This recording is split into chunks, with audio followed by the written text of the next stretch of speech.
Figure it out. Hello, this is Adam Koralik with Figure It Out Productions. The following video is part of our Quick Shoot series. Hey guys, it's Adam here. In case you're not familiar with what's going on, this is the second part of a little mini-series I'm doing about a retrospective of the 7th generation of game consoles, the Xbox 360, PlayStation 3, and Wii. This is essentially part 2, where I will talk entirely about the Xbox 360, my take on it, my experiences with it, etc., etc. So in 2005, what I did is I didn't pre-order anything. You know, I had just gotten out of high school. I hadn't even started college. No, I was in college. I had just started going to college. And, you know, I decided, well, I live in the city now, city of Chicago. I don't want to do this here. You know, I want to camp out for the thing, basically. And I don't want to do that in the city, so I'm going to go out to the suburbs where I grew up. And I'm going to go to a Toys R Us. And I spent the night there. Most of it I spent in my car. You know, like there was other people there, and we all kind of agreed, like, hey, you know, like, let's form a line here. And we basically like lined up our cars, which was really cool. Just it was, you know, chill evening. It was cold. That's not what I meant by chill, but it was relaxed, and it was also fucking cold. Spent the whole night there. Occasionally, you know, my mom or my sister would show up and let me leave, so I'd go to get a pee break, because you spend the whole night, you gotta kind of stay awake. You know, you can't go to sleep because you can easily lose your position. So I'd have to get swapped out, so I'd go to the bathroom every once in a while. I'm sure if you've done the camp out thing, you kind of know how that goes. But yeah, so I spent the majority of the time there, and it was, you know, the store was going to open, I think, at like 9 a.m. And it was like around 7 maybe that a lot of people started showing up. And so all of us who had been in the cars, you know, we'd been in communication with each other. We kind of agreed, like, this is our established order, and, you know, no one can fuck with us. Like, if you've ever done that, it's a real, like, band of brothers type of thing. Like, you all work together because you all have the same common goal, and you just don't want any freaking outsiders to come in and be like, no, I'm getting the console. It's more important to me. You know, like that kind of shit. So when more people started showing up, we all kind of went, okay, we got to get out of our cars, and we have to go stand in the line, like, in person. So we started doing that, which sucked because it was really, really cold. And, you know, people started just showing up in mass. And Toys R Us had told us that they only had like 8 of them. They had, I think it was 2 premiums, or what did they call it? The Pro and the Core, if you guys remember the Core. The premium one was the console plus a 20 gigabyte hard drive that looked like this. Same body design, basically. And the Core had no hard drive, if you can believe that. And so I was one of the, I think I was the second person in line, so I got my hands on a Pro. But, you know, there was people just trying to plow down the doors just to get past us and stuff. But the manager was smart enough, like, it depends on where you go, but in this case, the manager was smart enough to come out early and, like, ask, like, what our situation was. Like, you know, do you guys have a pre-established line, etc.? And we said yes. They just gave us, like, little bands. And they said, like, you know, you have to stay in the line. I don't know why they told us that. But you have to stay in the line, but they won't sell anybody a console without this little band. So they gave away the 8 bands, which meant we were going to get it. It was just a matter of getting into the store. So that was cool. That's how I got mine. So I took it home with the 2 games I got. I got Condemned Criminal Origins, and I got Perfect Dark Zero. Now, Perfect Dark Zero is interesting because I don't know how many people remember that this game was supposed to be like the flagship game for the Xbox 360 when it came out. It's like, this is the reason you need an Xbox 360 is for this fucking game. This game fucking sucked, and I'm sure most of you know that. Huge letdown from the first Perfect Dark. And it's been almost completely forgotten by history because it's just so fucking bad. Ugh. I mean, I look at it and I'm like, yeah, I don't think I've even played it really since the launch. I think I played it back then. I was like, nope, bye.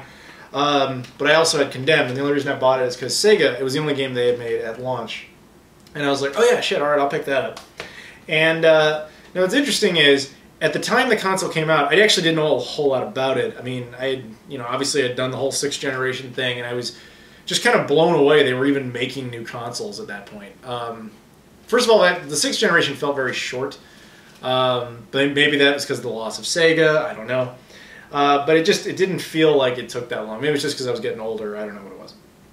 But I remember stupidly thinking just like, well, how are you going to make a game that looks better than the Xbox, referring to the original Xbox? I was like, that's not even possible. How wrong was I? So what I did was I got the whole thing set up, and I didn't even try it right away. I just called up my friend. I was like, hey man, you want to come over and we'll play this Xbox 360 thing? It just came out. And he was like, yeah, all right. So he came over. I just waited for him. I didn't bother, you know, trying it because I felt like, you know, let's both do this together, you know. And he comes over, and we pop in. We popped in Condemned first. I don't know why, and I'm glad we did this one first. But we put that in. And we both kind of thought, like, there's no way it's going to look any better than the Xbox. Like, maybe a little, but, like, how? How is that possible? And we were both like, holy shit! Like, the thing just blew us away. And at the time, I think I was using Component, and I was running it through, I had an ED TV, a 720p TV. And again, it's a launch game, not even running at full HD. And we were still just, like, baffled by how much better it looked. Like, I didn't think I was going to experience that again. You know, like, it wasn't the same level as going from, like, you know, the SNES to the N64, you know, like that full 2D to 3D kind of level, but it really blew us away. We were just like, wow. And then, of course, the game was actually really fucking good. If you've never played Condemned, pick it up. It's really cheap now, and it's a really fun, like, survival horror game. Yeah, we really liked it. Then we played Perfect Dark Zero, and we were like, ugh, you know, like, not good times. I don't think I mean, I think other than those two games, I really didn't own any, really, for, like, the first year. I was much, despite what you're seeing there, I was a lot stingier with my game selection at the time, you know. I didn't really, now I'll kind of pick stuff up on a whim, if I can. Maybe it's because I'm working all the time now, as opposed to then when I was still in college. But, you know, it was just, I only picked up really specific choices. And, you know, I think at the time, the Xbox 360 launch didn't mean much to me. Like I said before, you know, it just seemed like, oh, it's another console launch, and it's, I don't know why we're doing this already, but okay. I didn't know a whole lot about it. And I look back on it, and I think, like, that was a really good console launch. Like, really good. Like, I don't know if we're going to see a console launch that good again. But, you know, you look back on it, you go, like, that, I didn't even pick it up, but, like, you know, Oblivion, I think, was a launch title. Call of Duty 2, which is one of my favorite games of all time, was a launch title. I didn't pick that up for a long time. You know, it just kind of had that atmosphere about it. I hope a lot of you have felt that. Like, there's an experience type of feeling when a new console comes out, one that you care about, and you get all excited about it. You're like, oh man, this is like the thing. It's hard to even describe, and I assume a lot of you know what I'm talking about. It's just a feeling of excitement that I did not feel with the PS4 or the Wii U or the Xbox One. One could say maybe it's because I'm older, or one could say maybe it's because those consoles just didn't do it. I don't know, not yet. There's only a handful of consoles ever capture that kind of feeling at launch, man. The Dreamcast did it better than anyone, though. You might consider that a bias, but I honestly feel like that was the one console where I was just like counting the days on the calendar. I'm like, I can't wait for this fucking thing. It's gonna be awesome. And the 360 I didn't do that with, but in hindsight, it's the closest thing that, you know, has happened since. I didn't feel that way about any of the others, at least not to that extent. There's always a certain sense of excitement. Like, yeah, sure, I was a little bit excited for the PS4 and the Xbox One. I couldn't wait for them to get here, but like, it wasn't killing me. Whereas the Dreamcast was killing me. And in hindsight, the Xbox One or the Xbox 360, that was a damn good launch. You know, the first few years, man, with the Xbox 360 is so different from like the second half of its life. You know, it started off with basically, let's be honest, bad hardware. You know, like, it's not reliable. We know that. That's why they released this and this. But it was game-centric. And that was what made it really great. It was my favorite console of that generation. And I think that's largely because, well, first of all, you could say it's probably because of the head start, because I had it first and I was blown away by it. But also because, you know, if you go back to the 6th generation, excluding the Dreamcast, the Xbox was my console of choice for different reasons. And they had promised us backwards compatibility. You know, you're going to play all your Xbox games on here. So a bunch of them were working. Now, unfortunately, they never finished that project. They abandoned it in November 2007. That's depressing to think about. 6 years ago, they abandoned the backwards compatibility updates for this console. Why? I don't know, but they did. So this is where I could get the most out of my gaming. And I think that's just, I just built off of that. You know, I just enjoyed it. I liked the controller. I liked the feel of it. At that age, I think I still had a bit of a Sony bias, you know, an anti-Sony bias, kind of like, no, fuck it, I have to like the enemy. But at the same time, I don't think it was that strong because I wasn't all like, yeah, Nintendo, you know, like, so I don't know. It's hard to explain, but it really was my favorite console in that generation. And, you know, you go into the next generation, and I've made very clear that so far the Xbox One ain't impressing me. So I think that bias, if it ever existed, is out the door. So whatever. But unfortunately, the Xbox 360, the second half of its life is very different. It improved massively the reliability of its hardware by releasing the Slim and the E now, basically just forgetting that the original version even existed. And unfortunately, though, it's pretty much about the time Don Matrick got there. I think we all remember him from summer 2013. When he got to Microsoft, he started changing things up in a way that I think was worse. You know, he took it from a game-centric kind of console to the all-in-one media center type of thing. And that never really did much for me. You know, like, obviously I like if my console can play Netflix. I like those things. Those are nice bonus features. But I wanted to focus more on gameplay, and they didn't do that. Around 2008, 2009, they got away from that. And they started focusing, their gameplay started focusing on things like multiplayer. Which, there's nothing wrong with multiplayer, but it's just not my thing. You know, I really like single-player campaign-like experiences. And those are the kinds of games that will last down the line because, you know, if your game is completely dependent upon multiplayer and like servers and stuff to operate, when the servers go down, the game no longer works, which is an inevitability because this console will probably cease to have network support in like 2015, maybe 2017 on the longest possible side. So, you know, that's why I don't really like the second half of the 360's life. I mean, I'm glad they got this better model out there, but you know, it is what it is. Some of my other favorite games from that generation, well, I pointed out already, Call of Duty 2. I spent a fuck ton of time on this. And like I was saying a moment ago, you know, like, I don't even give a fuck that this has multiplayer. I never used it, not even once. I only cared about the campaign, which I know there's not a whole lot of people that are like, I like Call of Duty for the campaign. I'm one of those people. And I really like World War II, like, obviously the war itself was horrible, but like, you know, like it's as a subject of history and interest, I'm fascinated by it. And so to play it, you know, this way was really awesome. And I just thought the campaign was great, and I played it like a million times. The Sonic and Sega All-Stars Racing, I played the crap out of this game. I played this forever. Now, largely what got my initial interest is that Ryo Hazuki's in it. Well, they have a small picture of him up there. Ryo Hazuki from Shenmue. And of course, Shenmue, is, I'm sure a lot of you, if not all of you, know, is my favorite game series of all time. Give us Shenmue 3. So that's what initially got me interested in this game. And then I played it, and I was like, this is a really good game. Like, you know, if you really like Mario Kart 64, that kind of thing, this is a game to pick up. You know, I really disliked its sequel, but this one, the first one, is phenomenal. And the 360 version, in my opinion, is the best one because it also included Banjo-Kazooie as an exclusive character. And then the other one I played a hell of a lot was Star Wars Force Unleashed. This game, I bought the regular version originally.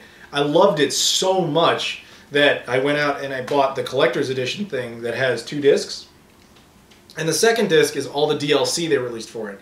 Now, if you guys have been watching me for a long time, you know I don't like digital content, so I didn't like the idea of downloading it. I want it to be physical. That way, down the line, you know, servers are gone, whatever, I can always play it. So yeah, I spent so much time on this game. I beat, like, fucking everything. It was phenomenal. My friend Matt Sloan, actually is the voice of Darth Vader in this game. So, hey, that was just a bonus. Nothing to do with it. His Vader voice in this game is ridiculously good.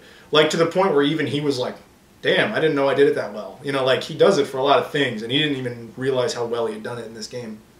So, if I had to recommend 3 titles for the Xbox 360, in my personal opinion, it'd be Call of Duty 2, Sonic and Sega All-Stars Racing, and Star Wars Force Unleashed. I fucking love these games. They were phenomenal. And, yeah, so that's that on those games. I mean, obviously there's a bunch of other great games, and yeah, I mean, like, these are technically all multiplats. I didn't even mention an exclusive one, which is ironic. I realize that. But as far as exclusive games go, what did the 360 really offer us other than Halo and Gears of War? I'm sure that somebody's got an answer, but that's all I ever really noticed. You know, unless you include shit like this. Perfect Dark Zero. No thanks. But yeah, I mean, I don't know. You know, like, as far as exclusives go, it really wasn't the console of choice. You know, the PS3 did that a lot better. The Wii obviously did that better, assuming you can get around its retarded controller. So, yeah, I don't know. That was kind of... I think it was the best multi-purpose console. And it offered me, personally, the best gaming experience. But I'm not going to deny, I'm not going to pretend, sit here and lie and say, like, oh, it's best for exclusives. Because it wasn't. It really wasn't. Unless you just fucking love Halo. And a lot of people do. So, hey, you know, if you love Halo, great. This was awesome for you. The add-ons. I can't think of a console since the Genesis that had 2 add-ons. Granted, these are very different type of add-ons.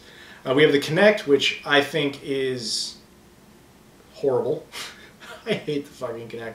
I think a lot of you know that, though. With its 40% accuracy and all that shit. It's a neat idea in concept, you know, like, it can recognize you and make everything easier, blah, blah, blah. But it just never really works. It's a fucking gimmick. And I never, ever want to stand up there and play it. You know, like, I'm never like, all right, man, hard day at work. I can't wait to get home and fucking jump around like a fucking idiot and do stupid shit, like, for kids, you know, kids games. Because that's really all that the Kinect games are. There aren't really any, like, adult games, except for, what was it, Rise of Nightmares? I think I have it over there somewhere. Rise of Nightmares by Sega, I think, put that one out. That was, like, the only mature one that I'm aware of that came out on the Kinect. And it was fucking horrible, because everyone's like, it'd be great if I could play it, you know, with a controller. Just because it doesn't work. It doesn't work with the fucking Kinect. So I don't like the Kinect. In fact, the only reason I even have one is because it came with my Star Wars 360. And if they had made a Star Wars 360 that came without the Kinect, I would have picked that version up. So it is what it is. The HD DVD drive is the other add-on. Now that one's interesting. It's pretty forgotten at this point. For those who don't remember, you know, the Sony PlayStation 3 came out with a Blu-ray support for its next generation of video media. And at the time, Toshiba was like, well, we want to make the next generation of video formats. And they came up with this thing called HD DVD. High definition digital versatile disc. And so Microsoft had a decision to make. Were they going to side with Sony, or were they going to side with Toshiba? And from what I've read, it was as simple as Sony is your competitor, go with their competitor. So they picked Toshiba, and they released this add-on for the 360. And different movie studios picked different sides. You know, like Disney picked all Blu-ray, and Universal picked HD DVD. You know, like each one was, I'm going to be this side, I'm going to be this side. And Warner Brothers was the only one that kind of played the line. And Warner Brothers said, if we stay the line, the war continues. If we side with HD DVD, the war continues. If we pick Blu-ray, the war's over. So that's what they did, because that's just, you know, you just got to end that thing. It's not good for consumer confidence. It's not good for anybody, really. So they picked Blu-ray, and then Universal and Paramount fell suit, and blah, blah, blah, blah, you know, and the drive got phased out. So people, of course, now are like, well, what the hell's the point of the thing? Not much. I do still use it, and I think people find that odd, but there's more benefits to this thing than you might think. No, I'm not actually watching HD DVDs on it. In fact, I have like 3. You know, I've got King Kong, because everyone has that, because it came with it, and then just like a handful of others. The most valuable HD DVD is Smallville Season 5, because it never came out on Blu-ray. But it has 2 solid benefits. One is that it will play regular DVDs. If you want to play DVDs on your 360, it's a great way to do that, because you will not, basically you rest the laser on your actual console, which is something that can break, of course. So if you're going to use it to watch movies, risk the laser of the device you care much less about, you know, and preserve this for games. Make sense? And the other benefit that I never hear anyone talk about, on the back of the HD DVD drive, there's extra USB ports. You know, you have to connect this to your console via the USB port, hence taking up one of them. But it has 2 on the back, so you basically, you know, get that one back plus another. So you can think of it like a multi-tap. Now, am I saying that that's worth picking it up for? No, but it's not completely worthless, is my point. And if you ever find one really cheap, especially if it comes with like a bunch of HD DVDs, what the hell, pick it up. It is still supported by these consoles. You guys might remember that the Xbox 360 had 4 different dashboards, starting off with the blades, and then they just changed it a bunch of times. When it was the blades, and I think even the second dashboard, if you put something into the HD DVD drive, it would pop up right on the main screen and be like, hey, you got a disc, you want to play it? Once they did, I think it was the 3rd operating system update, and the HD DVD drive was done, they basically said, like, okay, it'll still work, but you have to go to your apps page, and it's like buried there, you know. It'll work, it's just much less convenient to actually start it up, and I can't blame them for that. At least they kept the support, they didn't phase it out. Even on the Xbox 360e, it still works. The most recent firmware updates totally support it. Microsoft is kind of lucky in the sense that they got out of HD, or that HD DVD ended when it did. I remember that there was a press conference by Microsoft at one point where they had essentially announced, all but officially, that there was going to be an upcoming version of the 360 with an internal HD DVD drive. We might think of it as the Slim, but with an internal HD DVD drive. So it would play DVDs, it would play HD DVDs, and it would play 360 games. And there was early speculation that future games would use HD DVD technology, because they were trying to compete with Sony's Blu-ray technology, which was kind of kicking their ass. It was the reason they couldn't get Metal Gear Solid 4 and other bigger games. They couldn't get them just because the limitation of DVD technology meant 2-disc games. You know, in a lot of cases, if there was a big game, you couldn't do it on 1 disc. That was an unfortunate problem that they ran into. So they just got lucky, really lucky, that HD DVD died when it did, if it had to die. Because imagine if they had done that. Imagine if they had put all that money into releasing HD DVD versions that just poof, failed completely. So look at it however you want. But that is an often completely forgotten story of the Xbox 360's life. And yeah, I mean, I don't know what else I can tell you. You know, the Xbox 360's been out for years. I'm sure a lot of you have used it. I'm sure you've already made up your opinions on it. But I just wanted to basically give you my stories with it. You know, my experiences with it, what I thought of it, and yeah, that's kind of it, really. So I want to thank you guys for watching, and I'll see you all later.